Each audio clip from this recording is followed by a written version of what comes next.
Welcome to Hope for Everybody, a channel that exists to highlight people and places that are all about providing hope to people in need. Check out today's episode. Welcome to Hope for Everybody. Today I've got Shawn with me, and Shawn is going to tell us about his experience with Hope Prison Ministries and what that has meant to him over the years. Shawn, thanks for being here this morning. Glad to be here. Tell us about your experience with Hope Prison Ministries. I mean, you're one of those guys that when you were incarcerated, we didn't have a lot of relationship. We didn't have any, I don't think. I don't think we had any communication at all. Your family found us online, right? Actually, about in 2019, middle 2019, there was a deal that I got from parole, and actually had your ministry on there along with countless others. Parents went online. I sent that to my parents. They went online, did a bunch of phone calls. Ultimately, they chose y'all because of the things that you do, the curriculum that you produce, or not produce, but curriculum that you do, and also your guidelines and structure within the ministry. And so you came in 2019? Came in March 4th of 2020. March 4th of 2020. Yes. So you learned about us in 2019 and you came March 4th of 2020. Correct. And as I was saying, we had no experience. Many of our guys are in my services in the prisons, and they will come to us because they've seen me in the prisons and they've received letters from me and they've received books from me. Shawn is one of those people that his family found us online, and so we really had no pre-existing relationship whatsoever. And as a result, you never know exactly who you're going to get, right? So I've had some that I've had long-term relationships with that I thought were going to be fantastic, and they turned out to be disasters. And then I've had others that I had no pre-existing relationship with, and they thought they could be horrible, and they turned out to be the best candidates ever. And Shawn certainly falls into one of those categories, where we had no pre-existing relationship, but he came and he's done everything just about everything we've asked him to do flawlessly, and has done very, very well for himself. So Shawn, talk about your experience from like first day, curriculum, talk about everything. Give us some history. People are listening. We'll try to keep this whole thing under 10 or 15 minutes, but let's just tell people about what you experienced. So March 4th, 2020, I had gotten out of the system and came into one of the entry-level houses through Hope Prison Ministry. During that course of that time, the structure that was built is you had to be in at a certain time, you had to have a job, or at least be currently looking for a job actively. You also had to do curriculum. Paul Tripp's probably one of the best ones that we do. Dave Ramsey taught me a lot, especially on financials, which helped me purchase my first home, purchase my first vehicle. All this stuff was just came in. It's like God's hand was in everything that happened here, especially with being able to get in the ministry with Chandler. It's been a blessing for sure. Through the course of that time, I stayed at that house for about a year. Chandler got together, and I explained to him, hey, I kind of like to move on. If you're liking this content, don't miss out on future episodes. Like, subscribe, and hit the bell for notifications. Now back to the show. And when you say your own place, you mean purchase place. Your own place. Yes. You actually closed on the purchase of this home. Do you remember the date or not? It was August 28th. Either July 28th or August 28th of 2024. So you came to the ministry in when of 2020? March 4th of 2020. March 4th of 2020. And as I recall, that was COVID. That was right when COVID was starting up. And Shawn was going crazy trying to find a job. And he was having a really hard time. You were having a hard time finding a job just because of COVID. It took about 6 weeks or so. Couldn't get the identification, couldn't get this, couldn't get that, and it just took forever to get you established. And then just you were putting in applications. I remember you getting very frustrated at one point, like you thought you were never going to be able to turn the corner, never going to be able to get a job. You were really concerned.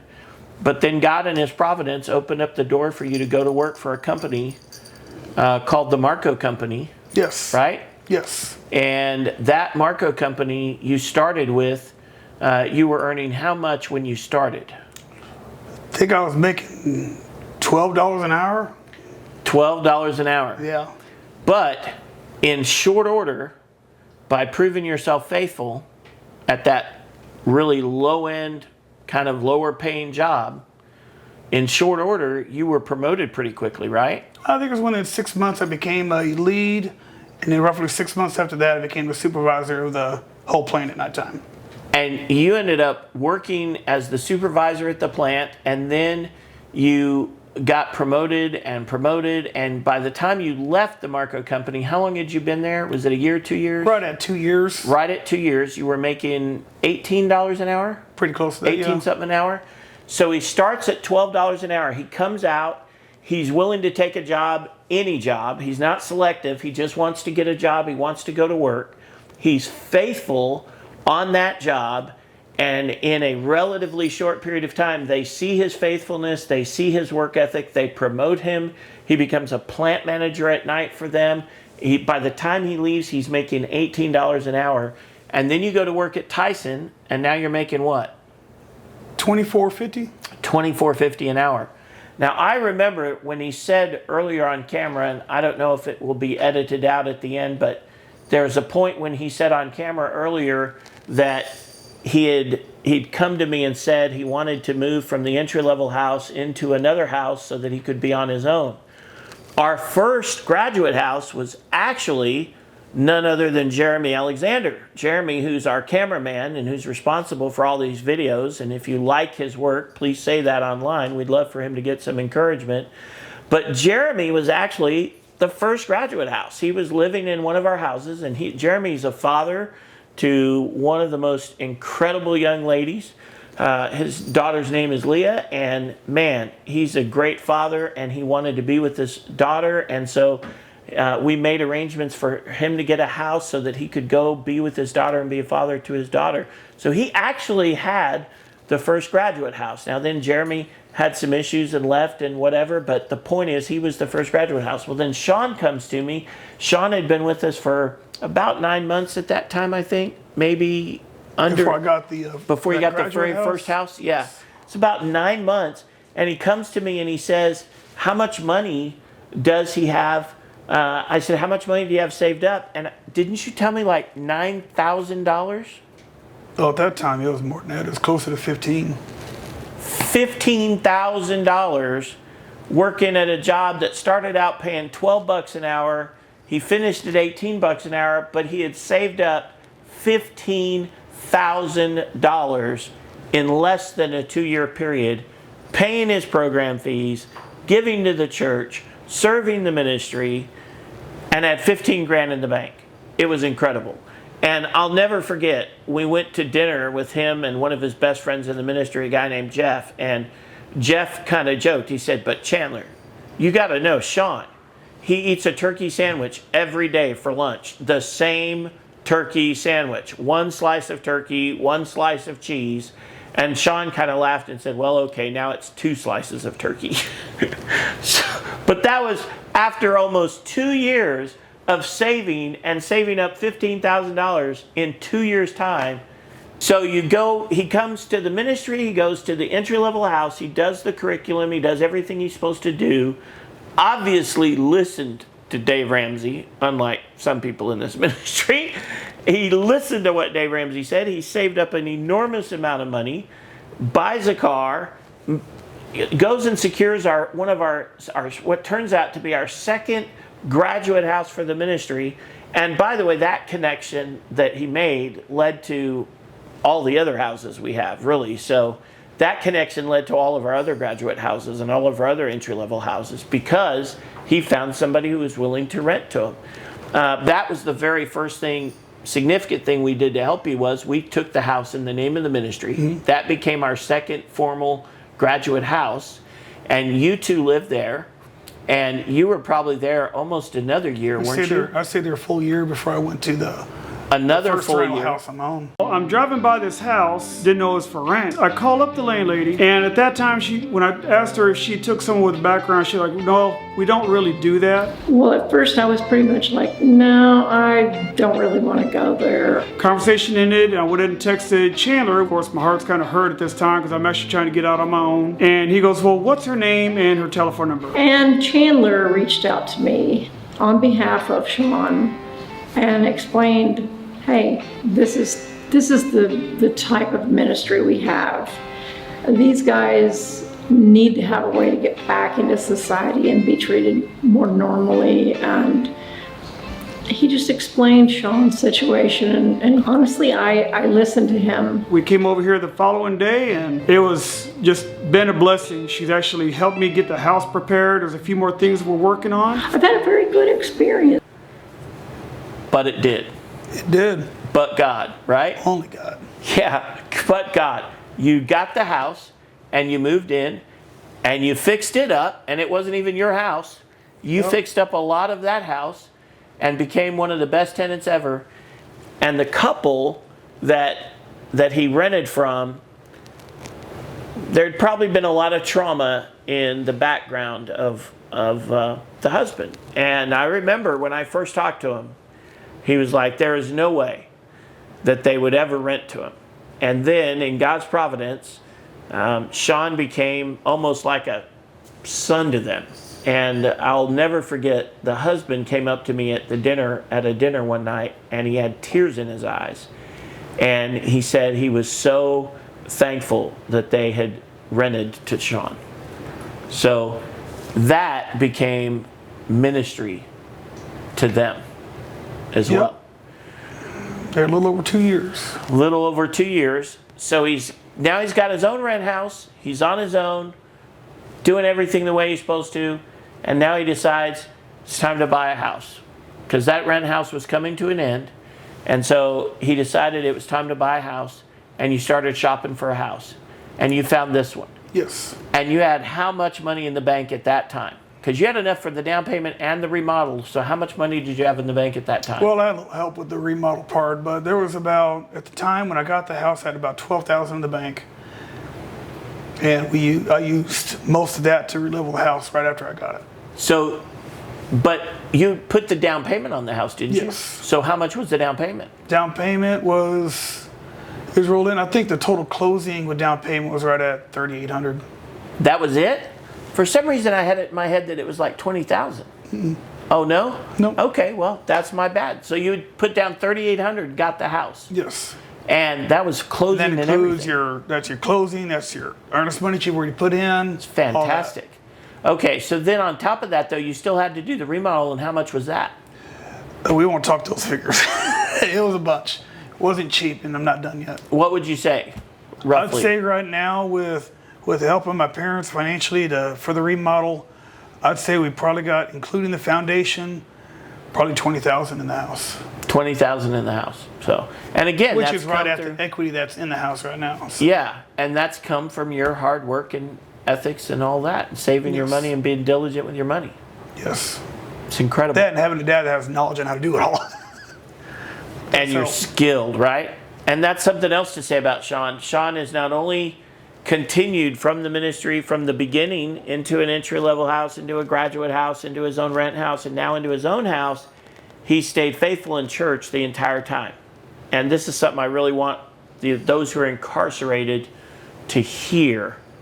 Shawn, what would you say to the importance of keeping Christ at the center and staying in church the entire time? Has it made a difference in your life? And if so, what would you say about that? Christ has definitely made a difference in my life. Before I got in, I was actually in a really, really bad spot. Put myself into positions I should have never been in. The church, I found God, I found out who He was and why I really needed Him in my life. And even since I gotten out and came into the ministry, that's just helped me grow even further. Been working for Chandler in Hope Prison Ministries. I've been working in the More Than Redemption Church basically since it was founded 4 years ago now, I believe. Helping them out there, but staying diligent in church and keeping Christ centered in your life, you're going to realize how much you really need him. And no matter what, he's always going to be there for you. No matter if you fall, slip, whatever, he's got you. But you got to trust in him. You got to put your faith in him. You can't do it on your own. And that, of course, is talking about the importance of Christ, which is very important. What has it meant to you to have the fellowship of the saints this whole time? Like the pastor and the oversight and all the things, the support that you've had from as a result of being in the church, volunteering in the sound booth and those kinds of things. What has that meant to you just from a just keeping you grounded perspective? Working the church as long as I have now, it's more or less put it to where it's a way of giving back. Never asking for anything. It's a way of giving back to what God has given to you. Ministry, God has given me the ministry, which is awesome. I would never change it, anything. Having oversight. Definitely need oversight. You've got to have accountability. There's so many things that you need in life, and you cannot get them unless you have Christ-centered, and you got your backbones, for sure. The accountability, mentoring. Definitely. Right? Yeah. Definitely. Shawn, Shawn has stayed in this ministry faithful. He has given back consistently, not just in tithing, but just in his labor. He helps us with all of our houses. He helps make sure that things stay clean and repaired, and it's just been incredible. He's come over to our house and helped out at our house and done things for us, because I am not Shawn, and I am incompetent at most of the things that have to do with taking care of anything. So, been just incredibly grateful to you for that. But I guess, so he bought the house, he stayed faithful in the church, done the things he's supposed to do, obviously learned from the curriculum, used the principles that Dave Ramsey taught, used the principle that the ministry taught, bought the house, and just continues to grow and to save. And by God's grace, just went through cancer.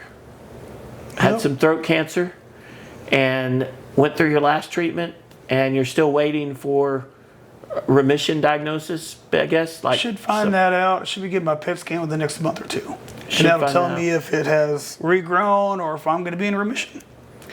And we've had not only ministry to you, but I had the privilege of marrying Shawn's daughter to her husband, right? You did.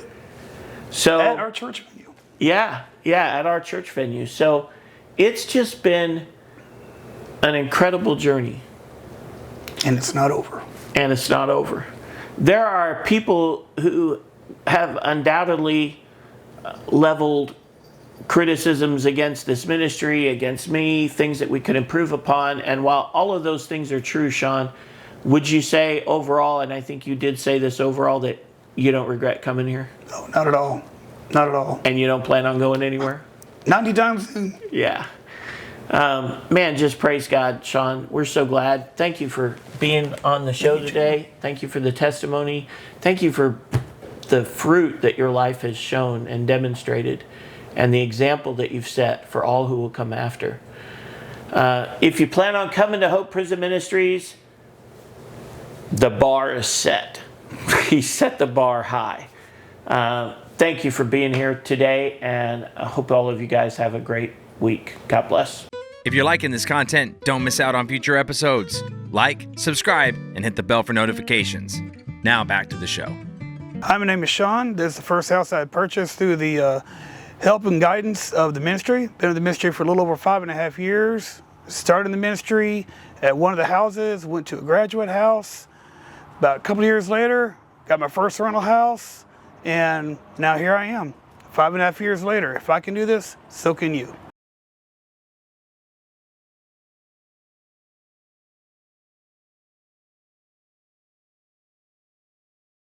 All right, this house was built in 1956. A realtor helped me get the financing on it for the house.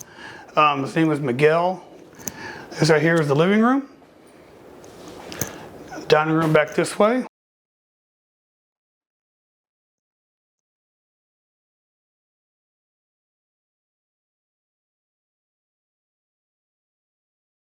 So when the house was first built, it was a lot smaller than this. It was only like, I think 750 square foot. It's now a little over 1,000. If you look off to your right, there's an extension of the house that was put on. This shed right here was just built by me and my dad. It took us about 3 months to build. We literally built it from the ground up. It's a 12 foot by 20 foot. So back in this side of the house, we have 2 of the bedrooms. We're going to show you the third. We're not going to show you because it has not been completed yet.